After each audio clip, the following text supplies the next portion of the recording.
तो जैसा कि आप सभी को पता ही होगा कि आर्ट के पेपर में कुल 7 सेट होते हैं और 7 सेट में ओवरऑल 140 ऑब्जेक्टिव क्वेश्चंस आलेखन भाग में पूछे जाते हैं।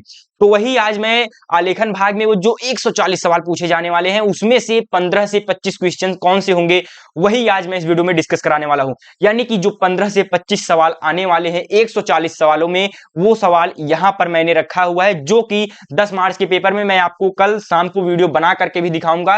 पेपर में जो मैंने सवाल बताया हूबहू 15 से 25 सवाल यहीं से आए हैं। ठीक है, तो आइए तो यहां पर जो है हम फटाफट से एक एक सवालों को डिस्कस करते हैं, आंसर्स को बताते हैं। ज्यादा टाइम मैं लूंगा नहीं आपका क्योंकि समय कम है, मैं फटाफट से आंसर बताते चलता हूं। इन सभी सवाल को यहीं के यहीं आप तैयार कर लीजिए, पीडीएफ के चक्कर मत पड़िए। ठीक है, फिर भी पीडीएफ आपको ऊपर नंबर दिया गया है उस पर मिल जाएगा, लेकिन आप पीडीएफ के चक्कर में मत पड़िए। तो ओस्टवाल्ड चक्र के अनुसार मुख्य रंग हैं कितने हैं, क्या पूछा है मुख्य रंग, ध्यान से देखिए, कुल रंग नहीं पूछा है, मुख्य रंग तो 4 हो जाएंगे। ये एक सवाल पेपर में जरूर से जरूर किसी ना किसी सेट में आएगा। कला शब्द किस भाषा का है, तो संस्कृत भाषा से लिया गया है। ठीक है, उसके बाद क्या है कि प्राथमिक रंग कितने प्रकार के होते हैं, मोस्ट इंपॉर्टेंट क्वेश्चन है, 2 से 3 सेट में जरूर से जरूर आएगा। ओवरऑल जैसा कि मैंने कहा 15 से 25 क्वेश्चन या 15 से 25 अंक के सवाल यहीं से आने वाले हैं, साथ के साथों सेट को मिला करके। कल मैं दोबारा से वीडियो बनाऊंगा, इसके साइड में वो क्वेश्चंस लिखे होंगे जो कि आपके पेपर में आ चुके होंगे 10 मार्च वाले पेपर में। ठीक है, उसके बाद कौन सा रंग का माध्यम सबसे पारदर्शी होता है, ऑयल कलर, पेस्टल कलर, जल रंग, तो जल रंग का माध्यम सबसे पारदर्शी होता है। ठीक है, उसके बाद क्या है, आकृतियों की पुनरावृत्ति करने के लिए किस पेपर का उपयोग करते हैं, साधारण paper, chart paper, tracing paper का उपयोग करते हैं। ठीक है, आकृतियों की पुनरावृत्ति के लिए ट्रेसिंग पेपर का उपयोग करते हैं। पीले में लाल मिलाने पर कौन सा रंग प्राप्त होता है, तो वो नारंगी। ठीक है, पीले में लाल मिलाने पर नारंगी रंग प्राप्त होता है। सूर्य की किरण में या इंद्रधनुष में, ये जो 2 सवाल मैंने दिए हैं ना, सूर्य की किरण में या इंद्रधनुष में, इंद्रधनुष वाला ज्यादा इंपॉर्टेंट है, सूर्य की किरण थोड़ा कम इंपॉर्टेंट है, लेकिन फिर भी हो सकता है सवाल आपके पेपर में इस टाइप से भी पूछा जा सकता है। तो दोनों आपको पता होने चाहिए, दोनों का आंसर सेम है, 7 होगा। सूर्य की किरण और इंद्रधनुष में 7 रंग होते हैं। रेखा क्या है, 2 बिंदु के बीच की न्यूनतम दूरी या फिर 2 बिंदु के बीच की दूरी को हम रेखा कहते हैं।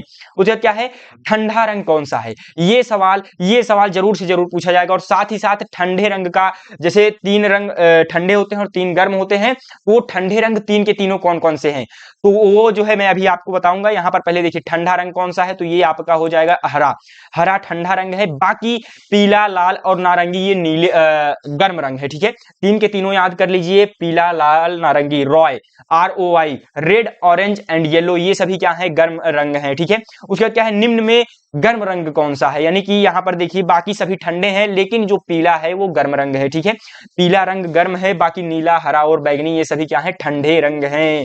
ठीक, अब उसके बाद क्या है कि लाल रंग में कौन सा रंग मिलाया जाए ताकि वह नारंगी हो जाए, तो यहां पर हरा, पीला, नीला या फिर काला, लाल में कौन सा रंग मिलाया जाए ताकि वह नारंगी हो जाए। अभी अभी हमने शायद देखा उस क्वेश्चन को, तो हमने लाल में पीला मिलाया तो नारंगी हो गया। ये भी सवाल इस टाइप से भी पूछा जा सकता है। ठीक है, तटस्थ रंग कितने होते हैं, ये सवाल 2 सेट में जरूर से जरूर, मिनिमम 2 सेट में आएगा। क्या है, तटस्थ रंग कितने होते हैं, तो 2 होते हैं, सफेद और काला, आपको दोनों पता होना चाहिए, सफेद और काला ये तटस्थ रंग है।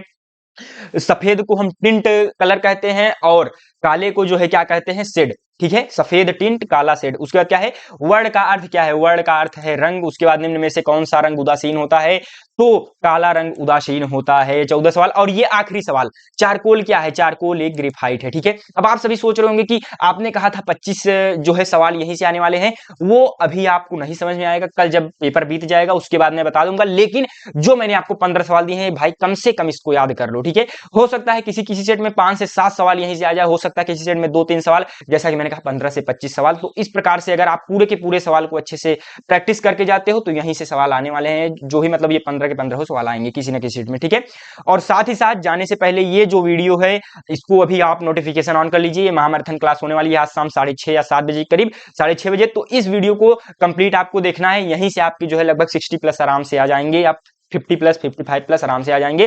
तो इस वीडियो को में जुड़ना बिल्कुल भी मत भूलिएगा। और इसी के साथ है, जाने से पहले स्क्रीन पर आपको एक वीडियो दिखाई दे रहा होगा, टॉपर्स की कॉपी है एक तरीके से, या जिन्होंने अच्छे से लिखा है, छापा हुआ है, तो वो कॉपी आप देख सकते हैं। इसी तरीके से आपको बोर्ड एग्जाम में लिखना है। ठीक है, तो जो है इस कॉपी को अच्छे से डिटेल में देखिए। और हाँ, मैं आपसे वहीं मिलता हूं, तब तक के लिए चलते हैं मेरे मित्रों, धन्यवाद, राधा।